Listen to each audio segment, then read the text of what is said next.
Hi, I'm Don Hahn, the producer of Beauty and the Beast and The Lion King, and I'm here at Disney's Animation Research Library, where researchers from all over the world come to study the artwork and the documents that we create in the making of Disney animated films. You know, there's over 60 million pieces of artwork here in this building, so there's always a possibility that something new and previously unknown might show up. Today I want to share with you what we think is an absolutely remarkable discovery. In the process of doing research for this diamond edition of Snow White, a really unique piece of Snow White history was uncovered. It was in this box that there was a folder that contained a small bunch of story sketches, the first of which said, Snow White Returns. Further investigation led to finding more story sketches, enough to see the arc of a storyline. Sequel to Snow White? Could it possibly be? A press release from the Disney studio prior to the completion of Snow White relates that the artists working on the film were so convinced of the appeal of their characters that they were begging Walt to put these newly created characters into upcoming productions. So what about these story sketches for Snow White Returns? When were they created? Why were they made? A very likely theory is that these story sketches for Snow White Returns were created after the movie was released, and that it was probably intended to be a short rather than a full-length animated feature. We do know that following the amazing success of Snow White, that there was a great demand from the viewing public for more cartoons with the dwarves. But we also know that two major sequences that were developed for Snow White were deleted from the final film. These two sequences happen to figure really prominently in the story outlined by these newly discovered images. The soup-eating sequence was dropped from Snow White in November of 1937. Walt cut it even though he loved it because he felt like it just slowed down the story. The bed-building sequence was the second deleted scene. This sequence is a series of gags as each of the dwarves and some of their animal helpers build parts of the bed in their own unique ways. Ward Kimball was the directing animator on both the bed-building and the soup-eating sequence. He often said that Walt Disney gave him the character of Jiminy Cricket in Pinocchio as a consolation for the months of work he put into these sequences that ended up on the cutting room floor. Perhaps Snow White Returns was considered as a way to make use of these near-final but beautiful animations. Whatever its history, it's still fun for us today to reconstruct these storyboards for Snow White Returns to see what might have been.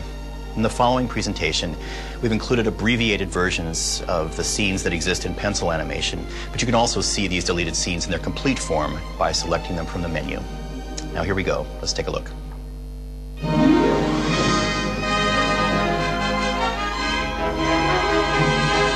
Following the title card, you see the seven dwarfs marching off to work, singing a song, undoubtedly hi-ho, hi-ho.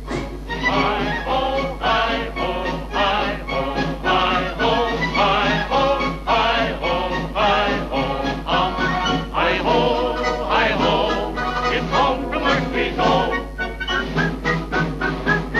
Hi-ho, hi-ho, hi-ho. And then we cut to a long shot of the dwarfs marching off to work. A bird appears in the sky carrying something in its beak, and the bird swoops down over the dwarves and holds the piece of paper in his mouth right in front of Doc's face. And Doc takes the paper out and takes a while to kind of focus on it.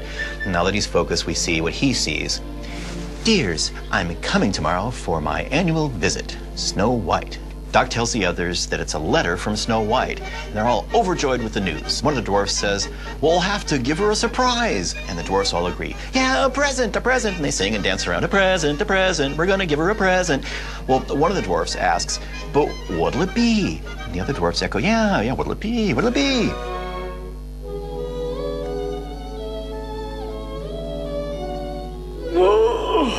Why don't we make her a bed? That's it! A bed! A bed!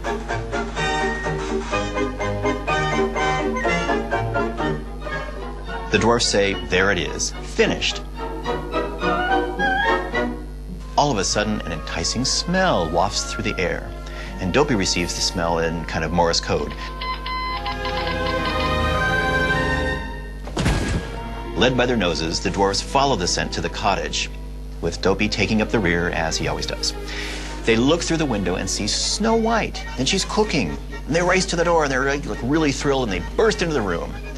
Snow White greets them all and gives Dopey a kiss on the forehead like she always does, and of course he blushes like he always does, and all the dwarfs laugh. The scent of cooking soup draws the dwarfs' attention. And they look back to Snow White for permission, and Snow White nods her head, and that's all the signal they need.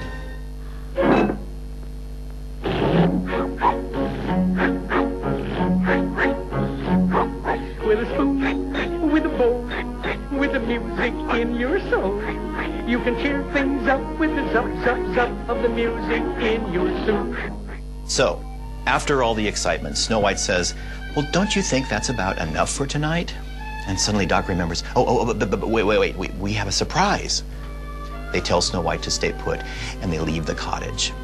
One of the dwarfs pops his head back in and tells her not to peek, and she assures him she won't. She covers her eyes with her hands. Outside, 6 dwarfs position themselves to lift the bed. Grumpy just stands aside watching, and Doc says, all right, together now, men. Ready, set, go! They strain and strain, but the bed doesn't move.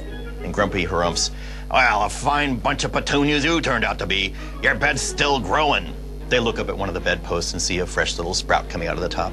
It's only then that they realize that the tree trunk from which the bedpost is carved is still rooted in the ground. Yes, sir, we forgot to cut it loose. Well, what do we do about it? Better start sawing, Grumpy says. Well, meanwhile, Snow White is waiting patiently in the cottage. Oh, and she yawns. I wonder where they could be, she says. Night's fallen. The dwarves haul the bed to the front door of the cottage, and Doc admonishes them. Easy now, men. He opens the door, and they all rush in and yell, surprise! Their jaws drop as they survey the room, and it's empty. They tiptoe in, and to their great surprise, she's gone. Where is she? I don't know. They look around, even checking under the rug, and one dwarf, looking through the bedroom door, calls to the others, look! We cut to Snow White asleep across the dwarves' beds. The dwarf who looks through the door calls down to the others, she's asleep! The other dwarves come upstairs and see Snow White sleeping peacefully. They leave the room quietly, and Dopey closes the door behind them. But one of the dwarves is left behind, and in hurrying to leave, he smacks right into the closed door. The other dwarves yank him out, and they say, shh. The dwarves hold a conference at the foot of the stairs to determine their next plan. Grumpy sarcastically suggests, well, why didn't you bring her out to the bed? One of the other dwarves suggests, well, maybe we ought to just surprise her in the morning. In the background, Sleepy is already getting tired. And he pokes the mattress. And they all say, yes, let's surprise her in the morning. And at the word morning, they all scramble for their places in the bed. Dopey's trampled in the rush, and he gets up from the ground and he sees the other 6 dwarves nestled comfortably in bed, taking up the entire mattress. So Dopey runs all around the bed looking for a spot to sleep, but there isn't any. He finally dives under the blanket from the foot of the bed. As he worms his way up, another dwarf falls out of one side of the bed. That dwarf gets back into bed, which squeezes the dwarf out the opposite side. This cycle of one getting in and forcing the other one out goes on for a long, long time. And kind of perplexed, the animals from the woods watch this really odd scene of dwarfs repeatedly getting squeezed and out and in. We then cut back to the bed where now we see 6 dwarfs sleeping side by side with Dopey sleeping at the head of the bed, spread out across the pillow. We iris out. The end. If we know very little about why Snow White Returns was started, we know even less about why it ended up in this box. Whatever the reason, we're lucky to have discovered this missing piece of history from the golden age of Disney animation. So thanks for joining me here at the ARL. See you next time.